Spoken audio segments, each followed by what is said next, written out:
October 23rd, 2024 meeting of the Town of Littleton Board of Health. In attendance, we have today Kevin Davis, Dan Kane, Gino Fratelloni, myself, Matt Wason, as well as our support agents, Jim Greffy and Francis Daigle. We'll start our agenda with a 7 o'clock public hearing on 181 Foster Street from Civil Solutions and Kirk Fitzpatrick. Kirk, would you like to try to show your screen, or you want me to do it? I'll give it a shot. All right. Can you hear me? I can hear you. All right.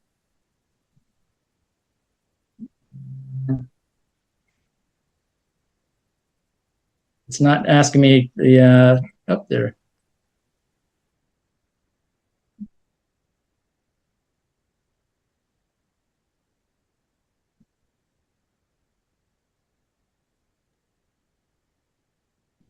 Kirk, you'll be rejoining as a panelist. Now try sharing. He's coming. Yeah.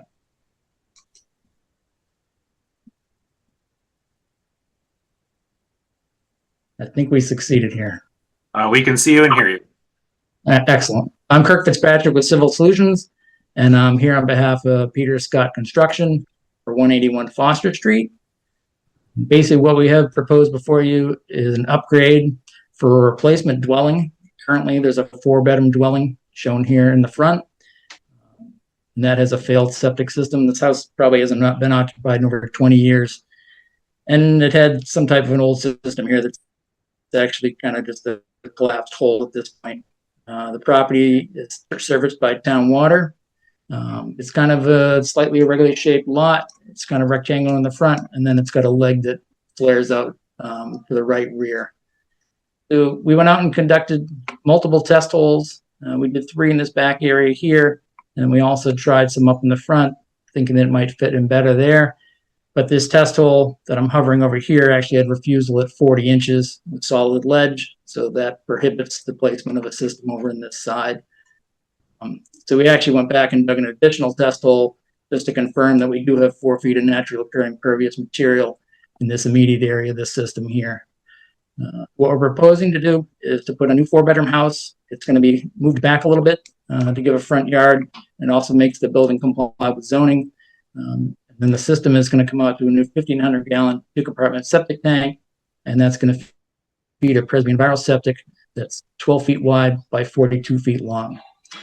So the test holes showed 4 feet of a sandy loam. We had a percolation rate of 4 minutes an inch, and we had a seasonal high water table that varied from 36 inches to 42 inches. So we're requesting for a reduction in the groundwater offset from 4 feet to 2 feet with the use of the Presby, and also for fill within 10 feet of our property line, which is really just right in this corner of the system here. I did speak with the neighbors. I assume they're probably on here at 171 Foster Street. I know they have some concerns about the proximity of the system to the lot line. It does maintain the 10-foot offset, and the fill is less than the 10-foot. I was going to recommend that we provide a swale along the edge of the lot line, and then that swale would curve in along the toe of the slope and direct any surface runoff off the system back onto the main section of the property here. I'm kind of hovering over. They did have a question why we hadn't explored placing the system to the left rear corner of the house. There's really not room behind the house because you're going to be 20 feet off the system with a full foundation and then 10 feet off the lot line. And that's only about 35 feet from the house to the rear lot line. The only possible location would be over here in the corner, but the grade rises up there. I would be concerned that that ledge is prohibitive there, and it would also require a pump if we were to place it over here in this corner, just given the nature of the groundwater in this area. I'd be happy to answer any questions that the board may have.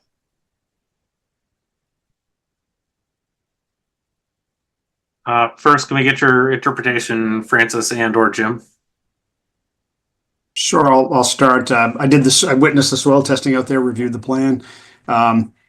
Again, as Kurt mentioned, a combination of ledge and kind of a strange lot configuration. The benefit where the system is placed, it is a decent slope downhill, and with the swale, as Kurt mentioned, around that system, should really address any concerns of runoff onto the abutter's property. Using the groundwater offset helps to keep the mound height down and helps grade it along that property line. So again, as a repair, area is town water. I think it's a reasonable approach to fix the septic system on that site.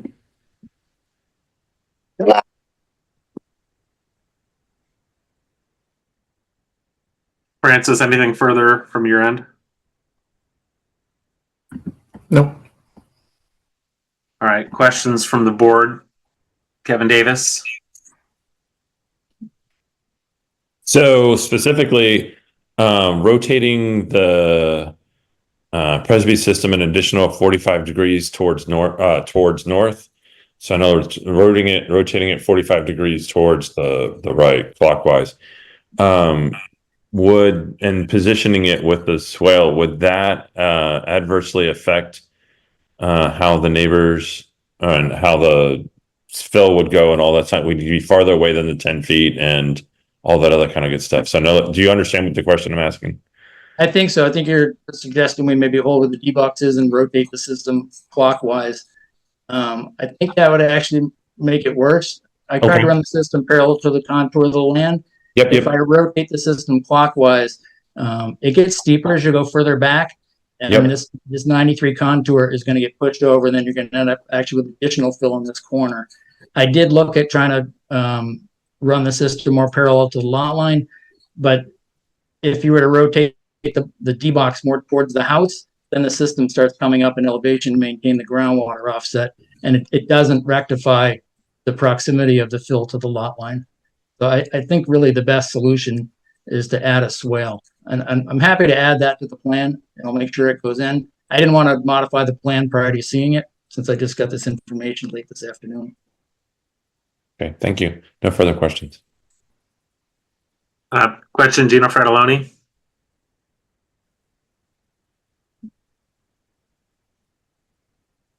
Did we lose Gino?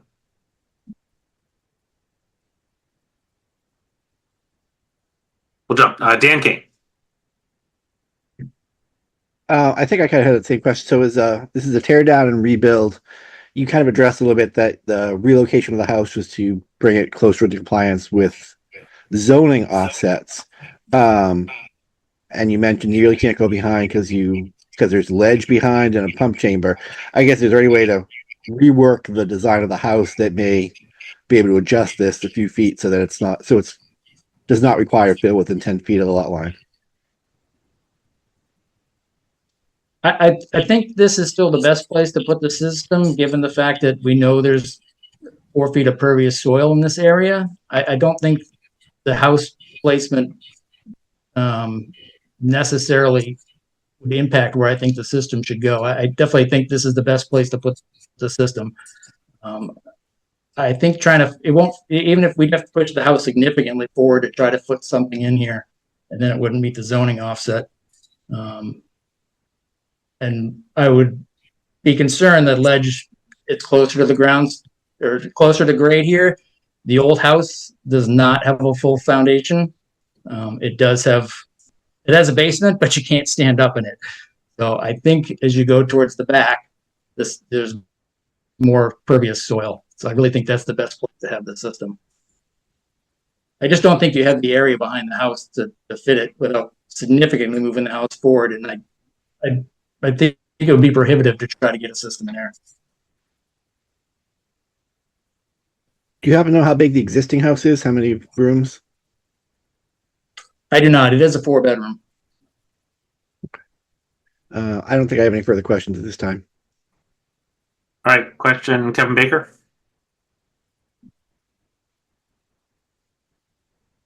My only question, I just missed the first minute of Kirk's presentation. This is, Jim, you're treating it as a repair, but it's new construction? So like many of the houses, the tear down rebuilds, they're looked at as replacement houses, even though it's a brand new house going in there. It's the same number of bedrooms, so it's not constituted as new construction in accordance with the code. That was the only question I had. I guess I would add is even if the house were not being torn down and replaced, I would place the system where we have it, because that's where it makes it by gravity, and there's 4 feet of pervious soil there. Thank you. I guess, Kirk, that was my follow-up question, because I'm similarly looking at the back of the house, or even kind of tucked behind the garage there. So were you able to do test holes over there, or you just know from the prior construction you're saying that you're not going to be able to have any depth there? I think there's probably a reduced depth there, just given the fact that the house doesn't have a full foundation. And my thinking was, if it went over there, the grade is going to come up significantly, which is going to raise the grade of the house unless you put in a pump. And then that fill would still be in place on this side of the house. And the fill within 10 feet of a lot line is really just that contour 95. And it's probably a 7-to-1 slope there. So it's not the minimum 3-to-1 slope as it is off this back corner here. So I don't think you're going to get a lot of runoff coming off that system, but I think the best thing to do is to add a swale just to ensure that we don't push any water over the lot line.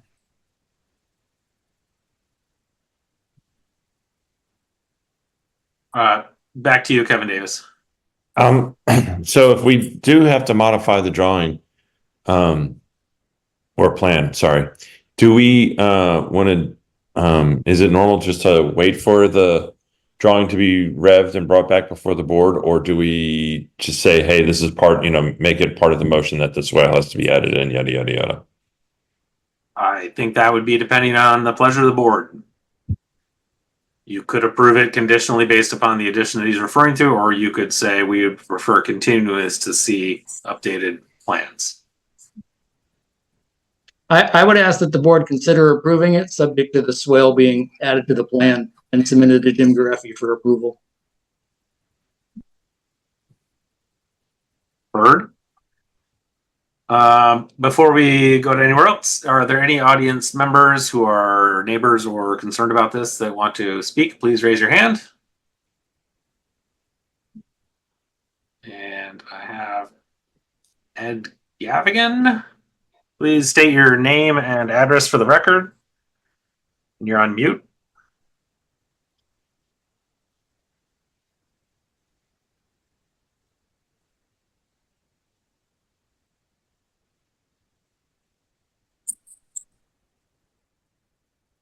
Hi all, can you hear me? Just checking. Yes. Perfect. Sorry, my name is Ed Gavigan. I'm living at 171 Foster Street, so just next door to the right of the property. And just to say, you've answered in this meeting all of the questions we had for it. So I'd like to thank everyone who I know I've never met in person. Genuinely, every single question and query we had written down, you've just kind of answered it and questioned it. And our only addition would be, we would love an extra swelling just for any additional runoff. And apart from that, I don't think we have any objections, and we're very excited to have a new build next to us because we're pro the building, just worried about runoff. That was it, really, to stop right there. All right. Thank you very much for being here and letting us know. I believe there was a second hand raised. I didn't see the name. Mr. Chair, it was Natasha had her hand raised, or their hand raised. Natasha Levanti. I actually, you already heard from my husband. So I'm also at 171. So yeah, we would appreciate the additional swell. But again, thank you to everyone here for asking the right questions, because those are exactly the questions we had. Perfect. Thank you.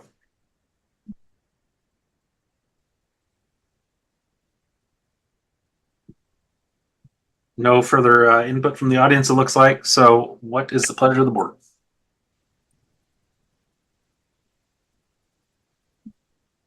Kevin Baker. I'd like to make a motion to approve the plan as presented with the addition of the swale as discussed.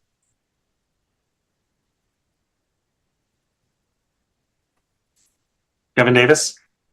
Friendly amendment to include the reduction in the groundwater offset from 4 feet to 2 feet, and the variance to allow fill within 10 feet of a lot line. Mr. Baker, are you okay with those additions to your motion?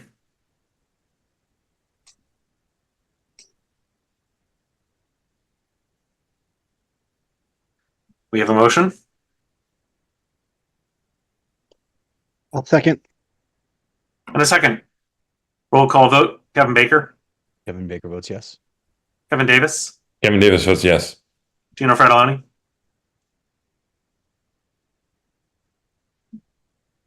Gino Farrelloni, okay? Can you hear me? yes? Can you hear me? We can hear you, Gino. Can you hear me? No? Okay, you hear me? Yes. That's it.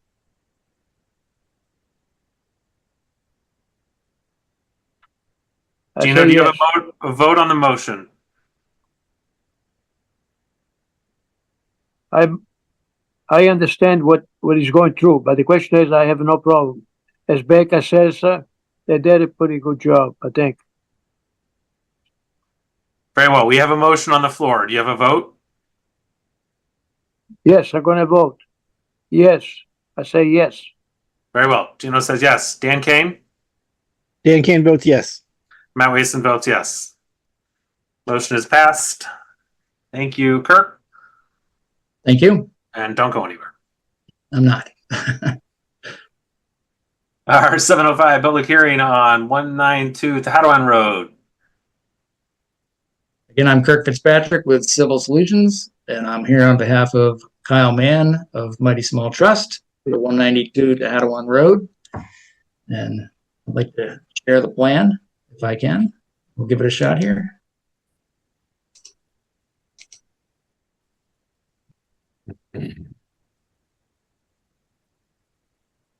So basically what we have proposed before you is actually similar to the last one. There's an existing 4-bedroom dwelling here in the front of the property, which is currently served by a septic tank in the backyard and then a leach field down in this flatter area. This property, the house is actually in pretty tough shape. So they're proposing to tear it down and build a new 4-bedroom house shown here. We conducted some soil testing towards the rear of the property. I'll zoom in a little bit here. We actually did 3 test holes. We did a seasonal high water table at 24 inches. And the soil was actually a loamy sand, and it perked 2 minutes an inch, which is kind of unusual for this area.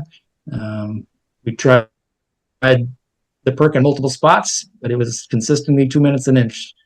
So what we're proposing is to come out to a new 1,500-gallon 2-compartment tank, and that's going to feed a Presbyon viral sected leach field, 12 feet wide by 42 feet long. And this system is designed with a reduced groundwater offset to make it by gravity, just because with the groundwater at 2 feet, if we go with a 4-foot offset, we require a pump system, or the house would have to be elevated further and more grading brought in, more fill brought in. We're able to do it with a 2-foot offset, which also allows us to maintain the fill 10 feet off of the lot line. Happy to answer any questions the board may have. All right, Jim or Francis first.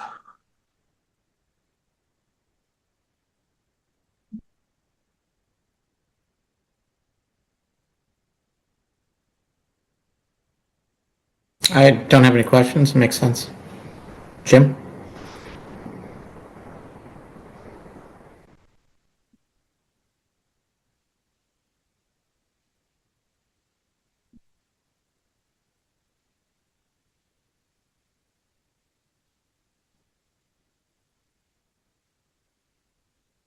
I think I actually misspoke with the groundwater offset. So it's a reduction from 5 feet to 3 feet because it's. Is that correct? What you're asking for? 5 foot to 3 foot? 5 foot to 3 foot. Okay. And it's really, I designed it with a flat bed. So the 3-foot offset is right along, the land continues to slope as it goes back. So we have a 3-foot offset right along the front edge closest to the house. By the time you get to the back, you have at least a 4-foot offset. Down here in the Okay. corner, probably 4.5.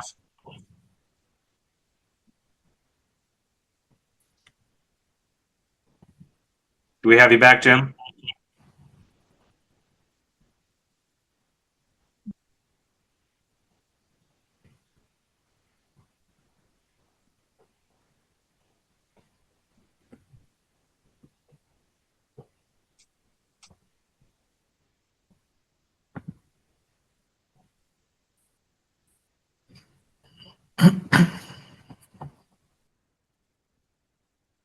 Take that as a note. We'll go to questions and come back to Jim if he reconnects. So, Kevin Baker, questions? No questions. I mean, 2 minutes an inch, 3-foot groundwater offset. Pretty standard. Seems like they did a good job. Okay, Kevin Davis. So, okay, so Kirk, just real quick. So there's no way to put a traditional septic field in here because of the groundwater offset. That's a kind of a statement and kind of a question at the same time. And then there's no other. Go ahead. I'm sorry. I was going to say that just the Presby allows us to reduce the size of it and the groundwater reduction with approval from the board. And I think the advantage to that is it does allow us to maintain the fill 10 feet off the lot line. If we went with a conventional system and the full groundwater offset, we'd probably have fill right to the lot lines, both on both sides and in the rear. Got it. Okay. I have no other questions. Gino Fratelloni, questions? I have no question. Thank you. Dan Kane? I have no questions this time. Very well. I also have no questions. Any audience members with a question, please raise your hand.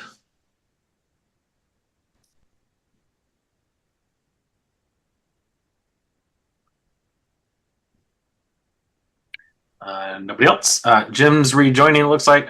Go ahead, Dan. No, I was going to say Jim's in the audience, so if you want to bring him up and see if he has any other input. I promoted. He's coming back. Yay, Jim.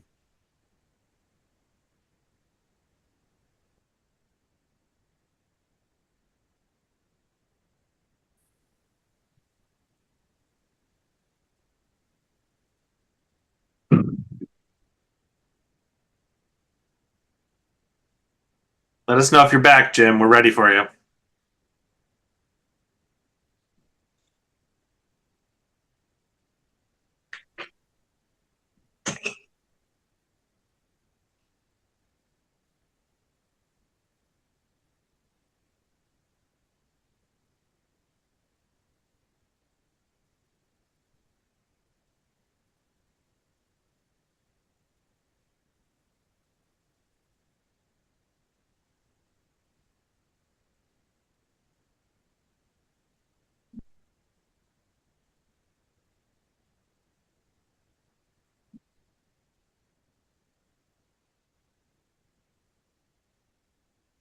Francis, do you want to maybe phone Jim?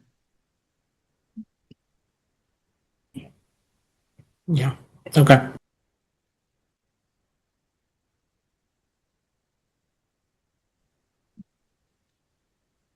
the very least, just to find out if he has any comments on this plan.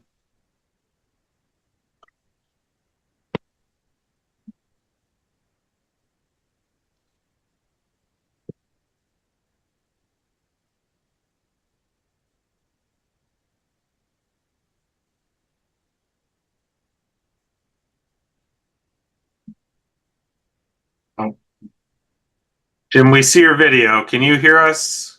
Can you look up if you can hear us, Jim?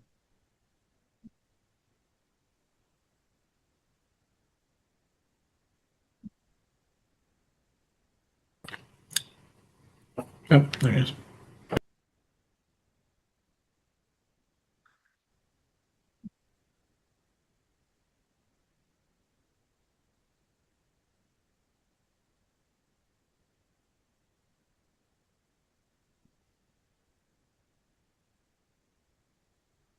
Intense conversation.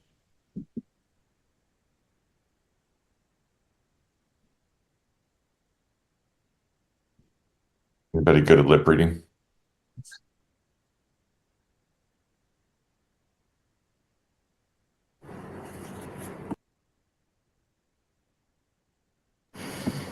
Jim apologizes. He's having some technical difficulties. He did say he had no issue with the project. He thought it was a thoughtful design and makes sense for the site. Very well. Thank you for facilitating that. Kevin Baker. I'd like to make a motion to approve the plan as presented and grant the variance for the groundwater offset from 5 feet to 3 feet with the use of the Presby Enviro septic leaching field. I second. We have a motion and a second. Roll call vote. Kevin Baker, Kevin Baker votes yes. Kevin Davis, Kevin Davis votes yes. Gino Fratelloni, Yes. Dan Kane, Dan Kane votes yes. and Matt Wason votes yes. Thank you very much, Kirk, for your Great. presentation. Thank you and Good luck. have a good night. Thank you.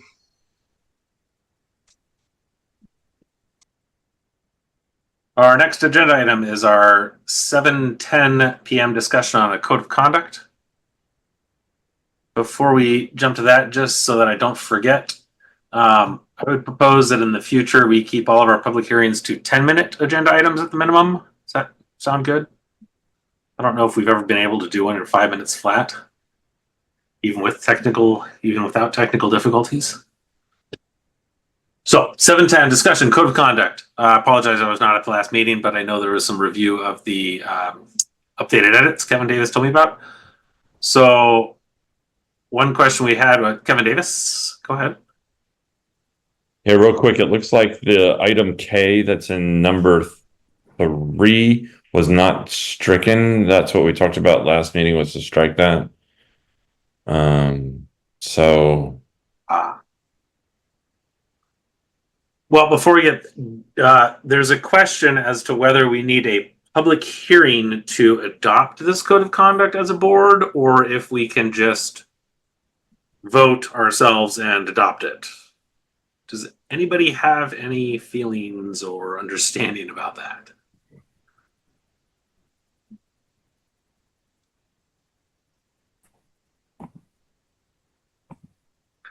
Fair. So what I would propose is to be safe, we add it to our next agenda as a public hearing with the correction that Kevin Davis just mentioned. And I would ask that we get a copy out that's with no more edits. So approve all the edits so that it's a final review copy. Let's get that sent out to the board if we could. Therefore, we could vote on it at our next meeting as a public hearing. Does that sound good? I have heads and thumbs. Awesome. We'll move on now to the 7:15 p.m. Infectious Disease Decision Support Tool. Please hold.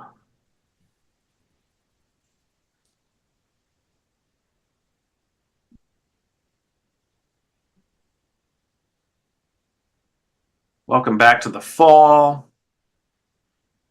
So our update on COVID-19, the current predominant variant is KP.3.1.1. We've running out of numbers and letters for our variants, but it's just another variant that's out there. Where it is, our vaccination is hopefully going to work well against it. To our right is our updated weekly case counts. So as you can see, pretty middling in the basically 5 or less case counts per week. The vaccination information, unfortunately, is not available yet. This is actually from the end of the summer. Massachusetts has not posted any vaccination data for towns. Hopefully that is going to come out at the end of October, which is basically right now. But they posted that the data would become available as vaccines were available. And as several of us know, the vaccines are readily available. So we'll start posting the vaccination information as much as possible. I did post this up here just so we have a reminder of last season where we attained a rocking 32.5% for our COVID vaccinations, which is, I think, far below the target that we would like to have. So that is going to start to become a forefront of our conversation. And sideline, Francis, when is our next vaccination clinic? So we had one last night, and then we're planning to do one more COVID-only clinic. But we're still planning the date. It will probably be the week of November 18th. Very well. So that's the full week before Thanksgiving week. Good. Thank you for that. Sorry to put you on the spot. Wastewater numbers are kind of in the low middling level. So they've been kind of sitting down there for a while. We'll keep monitoring that. It's not quite the end of arbovirus season. We all obviously went through our Tripoli fun a little while back, but it's getting cold out. There's been a frost, kind of barely. I'm sure not seeing a lot of mosquitoes anymore, but technically we are still at a moderate risk for Tripoli, and our West Nile virus risk has dropped down to low. So it's just keep an eye on your property. It doesn't hurt to make sure you don't have the standing water and make sure you're not attracting any mosquitoes. It's getting dark earlier, so keep in mind if you are outside doing activities, family members in sports or other activities, wouldn't hurt to keep using bug spray to help keep your mosquito risk down. For influenza, similarly, we don't have vaccination data yet, so this is from last season, and the state level is currently low, so not a major concern there. Early in the season, and then RSV also is low, and unfortunately, that's another source from the CDC that they used to provide state information, which was nice, and now I believe it's going to be chopped regionally, so I don't know if we'll be able to provide a state risk anymore, but we'll be able to provide New England is how they will present that. So, any questions? I see shaking heads. Good. As kind of mentioned, COVID vaccines, flu vaccines are both readily available in our community. If you want to go to a local pharmacy, you can do that. The CDC is suggesting this year to just go ahead and get both at the same time. You get one in each arm. You want to get the COVID shot in your non-dominant arm because it's going to hurt more. And other than that, please go get yourself vaccinated now.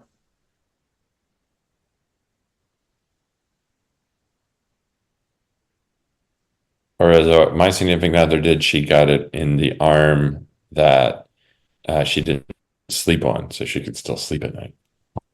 Oh, but you get one in each side, so you still end up with not a great sleeping situation, but that's a good information as well. Don't want to sleep on your COVID shoulder. Oh, yeah. That brings us to administrative matters. We have meeting minute approval on the agenda for August 28th. Those were included in the packet with an update today, but I believe they were discussed at the last meeting. I have not reviewed them because I either have a problem with the OnDrive folder or they're not there. So have people reviewed the August 28th and can enough people vote on it?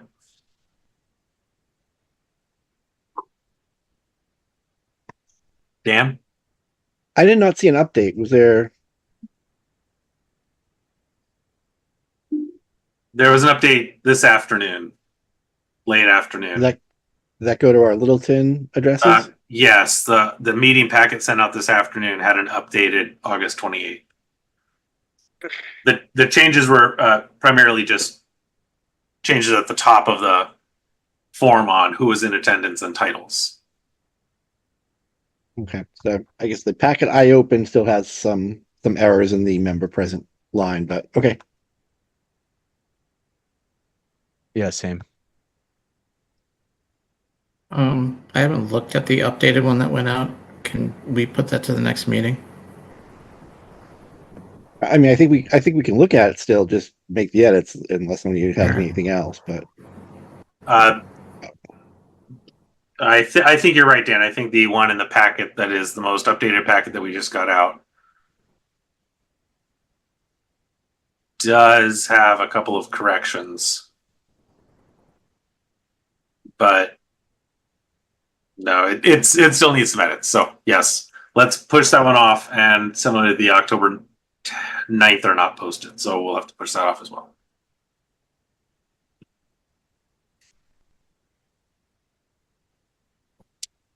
Brings us to correspondence. I am not aware of any correspondence. Francis, do you have anything to present here? Got a few administrative updates. So we did the clinic last night for flu and COVID. There was a total of 142 flu vaccinations provided and 42 COVID vaccinations.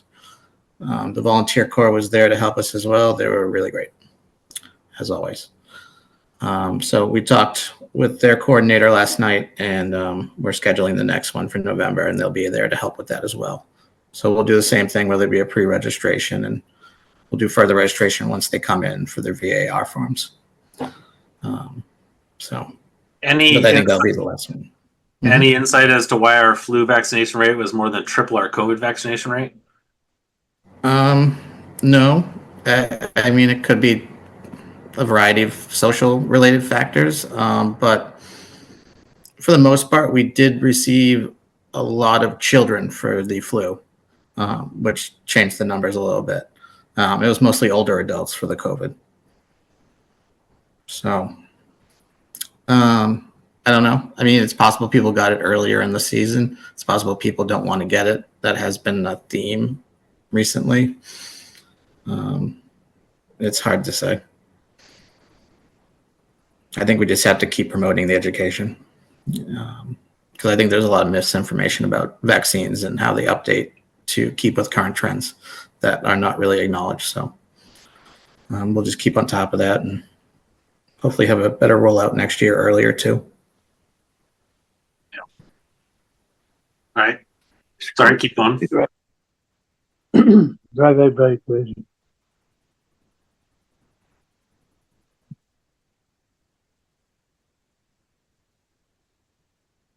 We completed our first round of interviews for the administrative assistant this week.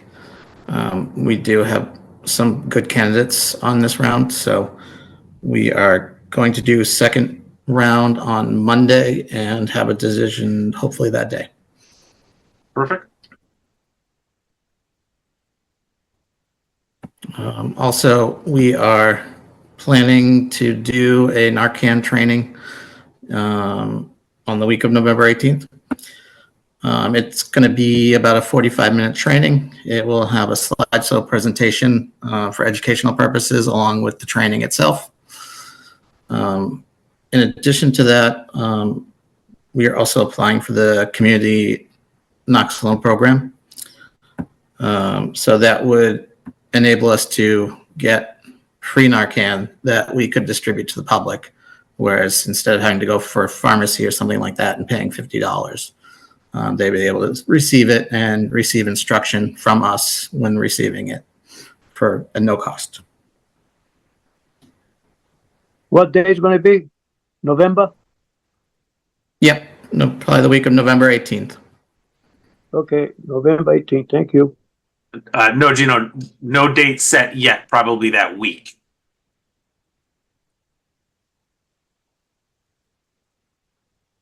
Okay. I hope they send us on the email. Yep, we're gonna do advertising and send out something within the week, so. Thank you. Anything else, Francis?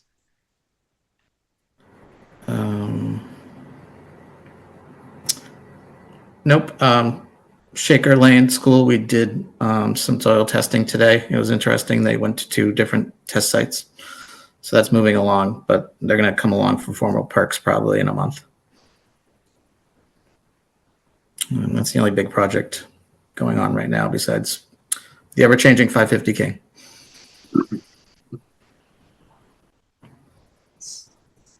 All right. Board member updates. Kevin Baker. Gavin Davis. Don't have anything today. I don't have anything. Thank you. Gino Fratelloni.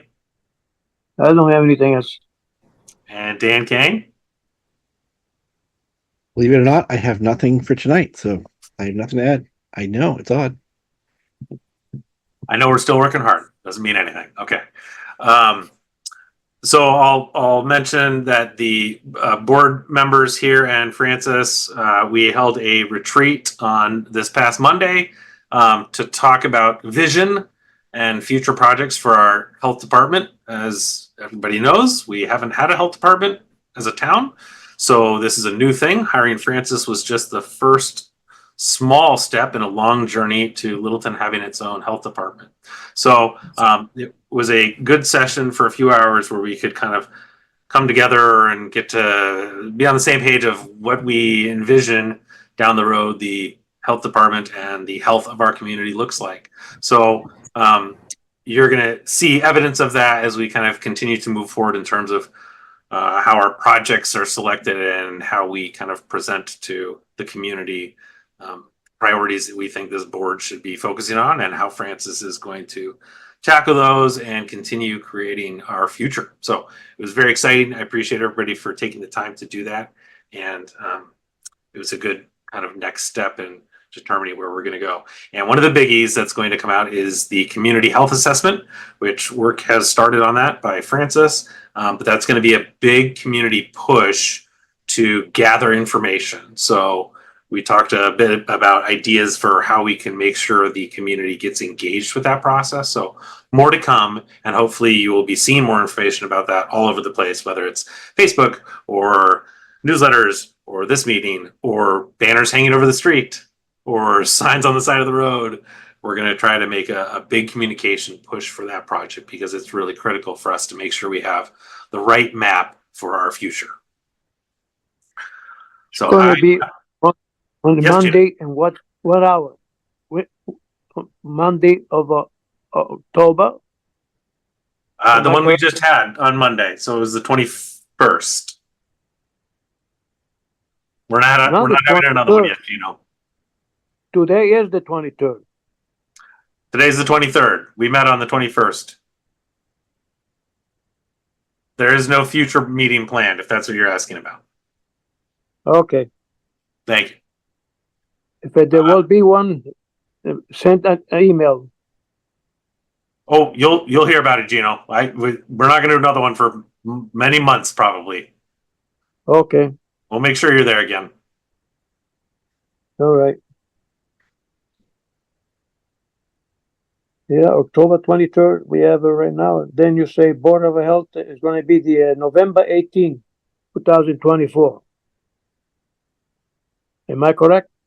Our next meeting is November 13th.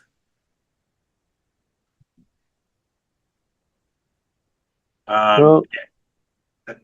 And since we're on the topic, our subsequent meeting is scheduled for Wednesday, the 27th, the day before Thanksgiving. Okay. I see some shaking heads. So should we reschedule that meeting or just cancel it? This is a good time to talk about our schedule. Okay. Our December meetings are scheduled for the 11th and the 25th. That's going to work. Okay, so what do you folks say? Should we cancel the 27th and then in December meet on the 4th and the 18th instead, or just have the meeting on the 11th? I like the idea of, Okay, I like what you just said. okay. I like the idea of having one meeting a month. It's our own Christmas present to ourselves. I like that too. Our own holiday present to ourselves, I should say it that way. Dan, do you have an opinion? I think I'm okay with that. I'm going to we'll ask Francis that, obviously, as if we're getting a number of requests coming in, trying to get stuff done before holidays or New Year, then we could always schedule an additional meeting in there if we need to, if it looks like there's enough of demand. But no, I'm okay with one long meeting if we can meet the needs of the residents and not work on Christmas for this. Okay, we'll keep it at November 13th and December 11th. Cancel the 27th of November, cancel the 25th of December. And then if it seems like we have a lot of material coming up, we can change December back to 2 weeks on the 4th and 18th. Okay. Is that okay? All right. Make sure that they send everybody their email so we know exactly, because first you're saying that 18, then you say that 13, you're going to confuse everybody. So for now, Gino, can come back on November 13th because we're having that meeting no matter what. And then no matter what, we are not meeting the day before Thanksgiving. Okay. And then we'll October 27th. we'll finalize the December schedule at that meeting in 2 weeks. Okay. Yes, Dan. Just if I can, just to make sure. So Gino did want to make sure that no one's confused. Just to make sure we're clear. So our next scheduled meeting is going to be, I'm pulling it up on my calendar again, November 13th. On the week of November 18th, no date yet, but during that week, the Littleton Department of Health will be running a Narcan training program. Please watch for more information if you're interested. After that, our next scheduled Board of Health regular meeting is on December 11th. So we have a meeting. We have a unscheduled, but a week of the November 18th Narcan class for the community. And then we have our December meeting on the 11th. And that may change if we have more workload. We may add an additional meeting. But just so anybody's clear, and for Gino, you as well, we have one upcoming meeting in November. There's a community training class for Narcan in November. And then we'll have our December meeting. That's it. That's good. Thank you, Dan. Sorry. Exactly Thank you, Mr. Chair.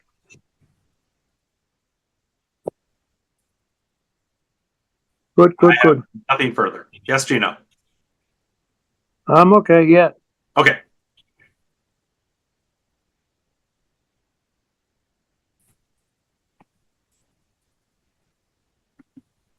Anybody want to make a motion?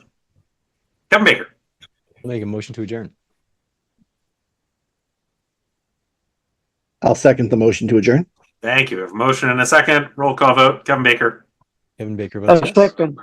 Kevin Davis. Kevin Davis votes yes. Gino Fratelloni. Yes. Dan Kane. Dan Kane votes yes. And Matt Be Wason votes safe. yes. Thank you all Be for safe and enjoy the weekend. good meeting. And yes, enjoy the weekend. Thank you, Francis. Thank you, Jim, if you're still here. Thank you guys. Thank you, Dave. Thank you, Brenda.